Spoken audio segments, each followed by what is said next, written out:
So right now guys, dapat ganun. So right now guys, punta tayo ngayon sa Atoy ulit.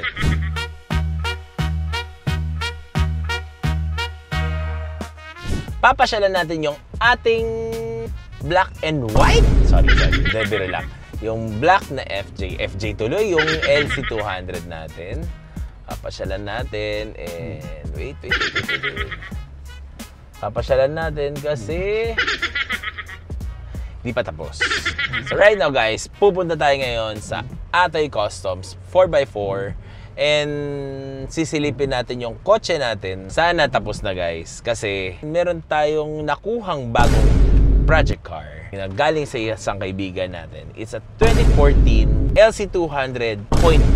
Bakit 0.2 guys? Kasi meron tayong from 2008 to 2013, ayun yung LC200 na 0.1. So ang mga 2014 to 2015 to 2016, ayun yung meron tayong LC200 na 0.2.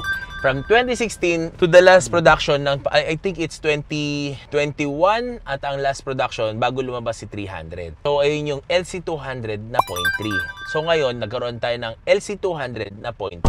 But naka facelifted na, ganyan. Tapos pinalitan yung interior. So hindi naman to nabaha, hindi naman to nabangga. Since nga siya, medyo magandang price binenta sa atin. Medyo ang catch kasi ang cons kasi nun is meron mga paggawain. Ang ko lagi dyan, ang take ko lagi dyan is it's a Land Cruiser guys.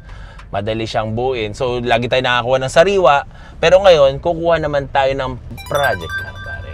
So abangan nyo. Maraming paggawain like yung interior, ganyan. So yung mga ganito, bakbak na lahat. Tapos yung nung kahapon ginagamit namin, may tumutulo dun sa roof railing niya. I-interior lift namin kasi ang mukha niya is naka LC200 na 0.3.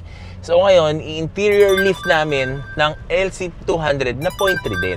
So para itama natin yung niya, yung kung ano yung naang-ayon sa harap niya. So sobrang dami guys. Ipapakita ko lang sa B-roll.